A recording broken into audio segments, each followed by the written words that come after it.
ஏங்க பழைய விக்கி நான் ரொம்ப மிஸ் பண்ணுறேங்க. கல்யாணத்துக்கு முன்னாடி எவ்வளோ ஸ்டைலாக ட்ரெஸ் பண்ணுவீங்க, இப்போலாம் அப்படி உங்களை பார்க்கவே முடியல.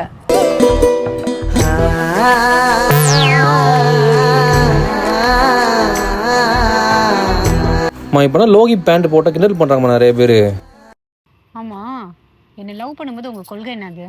ஊரே என்னை கழுவி ஊற்றினாலும் ஆச்சரியமும் இல்லை, என்னை யாருக்காக மாற்றிக்க போவதும் இல்லை, சொல்வதும் யோக்கியமும் இல்லை, அதை கேட்டு நடவடிக்கை நான் முட்டாளும் இல்லை. அவ்வளோதாங்க. ப்ளீஸுங்க, எனக்காக ஒரு நாள் இப்படி மாறி காட்டுங்க.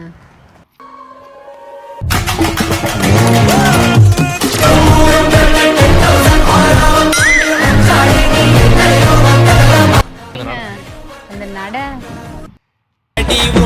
தங்க தீருமா அது நடிய தங்க தீரு. ஏய் வடியல, எதுக்கு என் புருஷனை வடியல்ன்றீங்க? பேண்ட் வடிகிற மாதிரி போட்டிருக்கீல, அதான் வடியில் கிண்டல் பண்ணுறாங்க. சொன்னா கிண்டல் பண்ணுவானுங்கன்னு. டேய் மாமா வலை இருக்காடா? நான் மீன் பிடிக்கவா? இல்லடா, என் பேண்ட்டை பிடிக்க. அப்புறம் இன்னும் இந்த மாதிரி பேண்ட்டை போட்டு தர்றாங்க, இன்னும் திருந்தாமே இருக்காங்க வரா.